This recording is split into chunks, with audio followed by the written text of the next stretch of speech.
What's up, everybody? I hope you all had an amazing weekend. So, what do you think of our new series? Please let me know in the comments. I want to hear from you guys, alright? Now let's get started. It is hard to say to your friends or family or to whomever, it is hard enough to say it out loud. I'm living in a marriage where I am being mistreated. I am living in a marriage where I'm being, dare I even say it, abused. That's a hard thing to put out there. You already wonder what they're going to think about.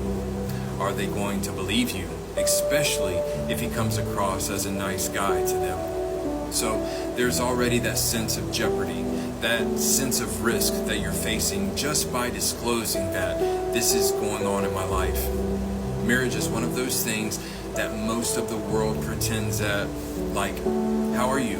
Oh, we're fine. That's what we do, right?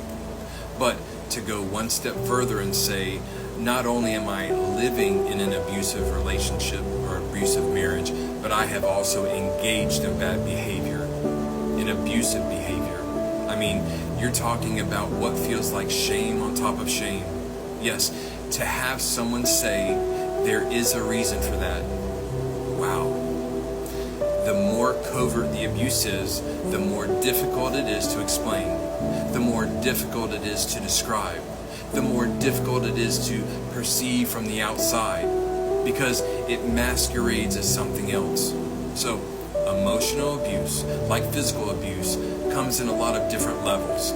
In the same way, if we are talking physically, and in the same way that both pushing someone and punching someone in the face are both abusive, they are different kinds of abuse. So it's the same.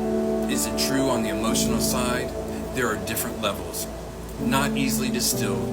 I think that often emotional abuse is defined in terms of what it creates. So it's a series of behaviors, some of them active, so behaviors that are commission, things I do, or omissive behavior, things that I have failed to do. Either one can fall in this category, things that I do or fail to do, the result of which is that's the other person feels unseen, disregarded, disqualified, unequal in status, demeaned, used. Failed is not a person in their own right, but only an extension of the other person existing, only for that being it or good. It is largely an assault on personhood, value, and worth. Then add in the level of which it is aimed at control of the other person, oftentimes by discrediting their view or their perception of reality, whether that's their own personal reality.